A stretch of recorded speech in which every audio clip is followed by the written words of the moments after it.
The first question that I have is, based on the book, you were in Kenya in 2001, and this was actually the period when the UN declared that region, Sub-Saharan Africa, as the epicenter of the HIV epidemic. What I want to know is, can you share a little bit about how HIV looked like at that time? How did it manifest in the community? What did you see? 2001. Well, I guess, the first time I encountered the African AIDS epidemic was in Uganda in 1993. Ooh, even earlier than that. Yeah, so that was really the first time I arrived, because I was not, I was a biochemist before I got into public health, and I ended up getting kind of just disenchanted with lab work, and decided that I wanted to work on something applied and important. And so I ended up working on an early AIDS vaccine project in Uganda. And that was the first time I had been aware of HIV in New York, of course, because I knew people here who had died of it. But it was nothing like the situation in Uganda, where just about every family seemed to be affected by it. And I was working at a hospital, so you saw people with HIV all the time at different stages of the disease. And it was quite, everyone was terrified, actually. People were really, really scared. And it was pretty heartbreaking, actually. Right, totally. And talking about the scale of the disease in comparison to what you saw in New York and what you saw in Uganda, what do you think are some of the things that magnified this disease in that part of the world versus here? So what was the sort of epidemiological reason why it was worse? Yes, please. Yeah. Well, the theory that I didn't know at the time. I had no idea. And there was a theory that untreated sexually transmitted diseases were the problem, because they somehow created conduits for the virus to spread. But subsequent research suggested that was not the case. There were untreated sexually transmitted diseases. They are a bad thing, but they could not explain why HIV was spreading so rapidly. And as far as I know, and I still believe this, eventually it took a while, and many years later, I came across a theory that had been developed by a researcher in Washington State, who worked in University of Washington. Right. And her theory was that it had to do with patterns of sexual behavior. It's not that people in that region were having so many sexual partners, but they were more likely to have ongoing sexual relationships with more than one person, say 2 people, 3 people, something like that. Multiple partners. Not everybody did, but enough people did to set up a kind of a sexual network, which I describe in the book, that can rope in large numbers of people who aren't necessarily promiscuous. They may even have only one partner. Right.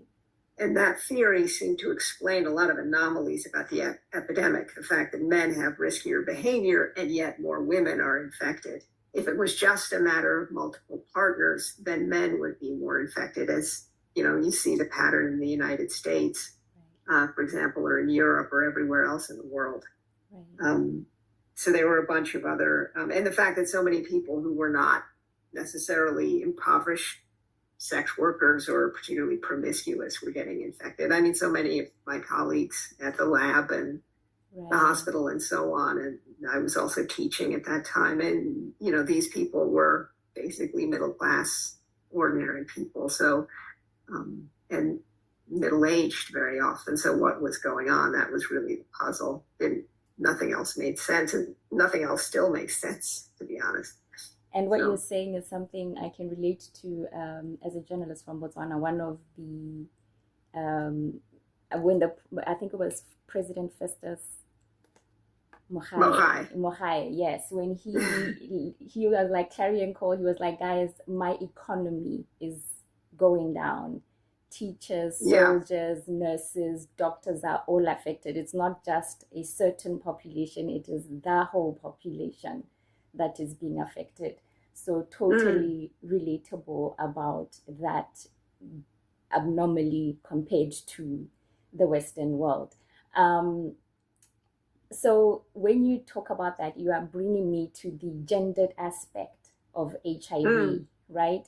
And specifically, I thought it's interesting in your chapter where you talk about the underground economy of AIDS, where you specifically look, and I quote you here, where you say, throughout history, poor young women have used their sexuality to cope with poverty, a trend that has almost certainly increased with economic globalization. Can you just share a little bit about why it continues to perpetually and unduly affect women versus men or any other population? Well, you mean, HIV affects women more in these sexual networks just because of the way the sexual networks work. It's a kind of mathematical thing. You just have to visualize it. It has sort of, if you have a network of concurrent sexual partnerships, women are going to be more affected by it. Right. That's just the rules of mathematics, which is somebody else's problem. But why are women in a disadvantaged situation when it comes to sex in Africa and everywhere? I think that's your question, isn't it? Yeah. And why does globalization make it worse? Yes. Yeah, I think globalization made it worse, particularly for Africans, at least the Africans I wrote about. Yes. Because it increased inequality. And wherever you see increased financial inequality, you tend to see increased gender inequality.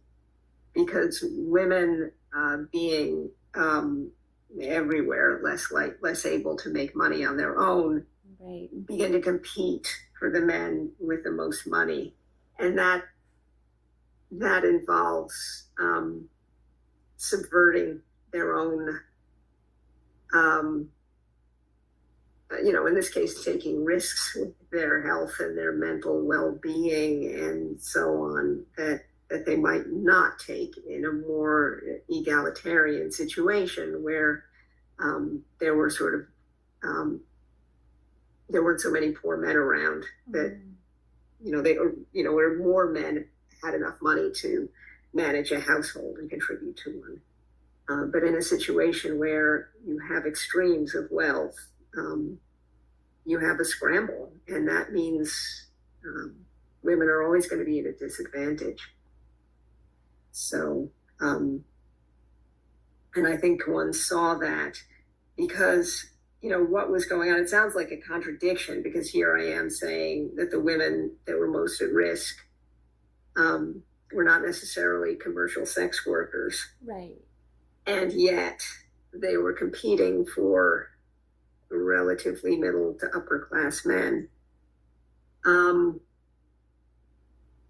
In part, that's continuous with what actually goes on, even in countries where we're all supposed to marry for romance, not for money, but goes on in a subtle way in every society, even though it's suppressed. We don't talk about it so much. But it's also the case that that I sense that there was also, because material wealth is a kind of relatively new thing in African culture, at least something that, you know, in many kind of, you know, smaller groups really is only a few generations old. Mm-hmm. The exposure to it anyway is that it has a kind of symbolic value, that it and a meaning that's kind of deeper. It symbolizes something